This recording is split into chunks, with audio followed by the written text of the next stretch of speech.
को सद्बुद्धि दे, छात्रों को सद्बुद्धि दे, छात्रों को सद्बुद्धि दे, छात्रों को सद्बुद्धि दे।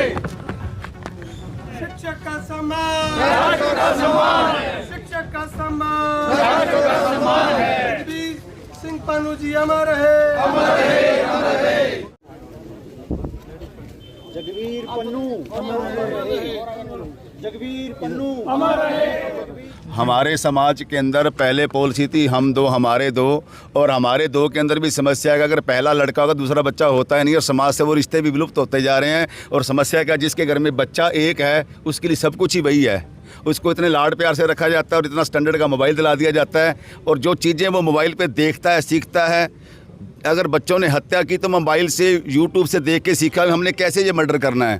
पहली बात, ये चीज़ें हमने खुद दी हैं, ये हथियार हमने बच्चों को अपने हाथ में खुद दिए माँ बाप ने, और ये माँ बाप को भी जिम्मेवारी समझनी होगी कि हम अपने बच्चों को किस दिशा की ओर लेके जा रहे हैं। सबसे पहले तो शिक्षक माँ बाप ही हैं।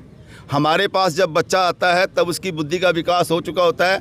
आजकल जो बच्चा 6 साल का आता है हम उसको 12 साल का मानते हैं। 6 साल नहीं, 12 साल का हो गया, क्योंकि माँ बाप ने 3 साल का बच्चे होते हैं मोबाइल दे दिया। मोबाइल के बाद तो इतना विकसित हो गया, बच्चा 12 साल का हो गया जी। और हम सरकार से क्या मांग रख रहे हैं, स्कूलों के प्रिंसिपल की सेफ्टी एक्ट की मांग कर रहे हैं। हमारे स्कूल के प्रिंसिपल सेफ हों, क्योंकि हमारे यहाँ पर 75% तो हमारी बहनें हैं जो प्रिंसिपल का काम कर रही हैं। अगर वही सेफ़ नहीं है तो वर्क कैसे करेंगी। हर स्कूल के अंदर आप आंकड़े चेक करके देखो तो 70% महिलाएँ काम करती हैं, टीचर कम काम करते हैं, और हमारी महिलाएँ सेफ़ नहीं होंगी। हम तो संचालक हैं, जो मैनेजमेंट कमेटी है वो मेंबर हैं, उनको सेव करने के लिए सेफ्टी एक्ट की मांग कर रहे हैं, ताकि हमारे टीचर भी सुरक्षित हों, हमारे स्कूल के प्रिंसिपल भी सुरक्षित हों, हर बच्चा सुरक्षित हो। ज्ञापन देने पहुंचे, ज्ञापन में क्या मांगे जो रखी गई? ज्ञापन में यही सेफ्टी एक्ट की मांग रखी है, और जगबीर शहीद पन्नू जी के लिए हमने कहा सरकार उनकी 1 करोड़ की आर्थिक सहायता दी, उनको शहीद का दर्जा दे, शहीद का दर्जा, बच्चे को नौकरी दे। मतलब क्या लगता है आगे की क्या रणनीति रहने वाली है स्कूल एसोसिएशन की तरफ? देखिए, आज के इस दुख की घड़ी के अंदर हम सारी एसोसिएशन साथ हैं, हम सभी, हमारी एक ही जमात है, हम सभी स्कूल वाले हैं। सारी एसोसिएशनें मिलकर काम करेंगी, क्योंकि अगर स्कूल वाले मिलकर चलेंगे समस्या का समाधान है।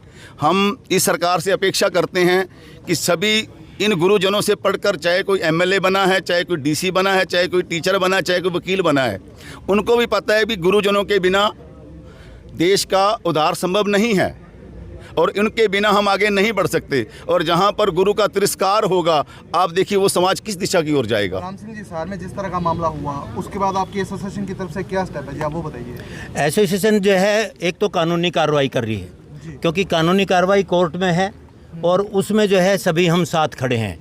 और ये ज्ञापन पूरे देश के, पूरे हरियाणा के अंदर अपनी अपनी तरफ से कि हम ये चाहते हैं कि जो वो एक्ट है उसमें एक प्रावधान उन्होंने किया है कि अब 8वीं और 5वीं में बच्चा फेल हो सकता है अगर नहीं पढ़ता है तो। बाकी जो कक्षा हैं उनमें भी होना चाहिए जो 2009 से पहले था, तब संस्कार हम देते थे, संस्कार होते भी थे, लेकिन आज वो संस्कार नहीं है, क्योंकि उस एक्ट के बाद किसी को परवाह नहीं है, ना माता पिता को और ना बच्चे को, कि मैंने अगली कक्षा में तो हो ही जाना है, किसी को चिंता नहीं है। तो समाधान क्या होना चाहिए आपके? समाधान ये है कि उस एक्ट में बदलाव लेना चाहिए। सिर्फ 2 कक्षाओं का भी आया है, 5वीं और 8वीं का, बाकी कक्षाओं का भी आना चाहिए। जब एक बच्चे को 9वीं कक्षा में आता है उसको ठीक से लिखना नहीं आता, अब अध्यापक क्या करे? माँ बाप कहते हैं हम आपको जो है 8 साल से फीस दे रहे हैं, आप बच्चा है, आपका जिम्मेवारी थी, लेकिन हम उसको कुछ कह नहीं सकते, क्योंकि अगर आरटीई एक्ट को हम पढ़ लेंगे, अगर बालों को हाथ लगा दिया तो धारा 385 लागू हो जाती है, IPC। आपने अपना दुखड़ा तो रो दिया, लेकिन पेरेंट्स कहाँ जाएं? वो सरकारी स्कूल भेज नहीं सकते, प्राइवेट भेजते हैं तो वहाँ बच्चे पढ़ नहीं पाते, अपराध की ओर बढ़ रहे हैं। हाँ, माँ बाप की भी उतनी ही जिम्मेवारी है जितनी अध्यापक की। पहला स्कूल माँ बाप है। पहले जो माँ बाप थे वो अपने बच्चे को संस्कार देते थे। आज जो माँ बाप हैं, घर में यदि कोई बात होती है तो अध्यापक के लिए वो रेस्पेक्ट से नहीं बोलते, यही बात बच्चे के ऊपर है। आज माँ बाप हमारे लिए इसलिए आते हैं जी, आप बच्चे से कहो हमारा कहना मान ले। पहले इसलिए नहीं आते थे, पहले ये कहते थे कि अगर कोई भी बात होती है वो आपका जो दूसरा जो माँ बाप है वो अध्यापक है। आज ऐसा नहीं, वो कहते हैं हमारा बच्चा है, ये भी कह देते हैं पढ़े या ना पढ़े आपने बच्चे को कुछ नहीं कहना है। हाँ, ज्ञापन ले लिया मैंने, इसको आगे भेज दूंगा, कार्रवाई हो जाएगी।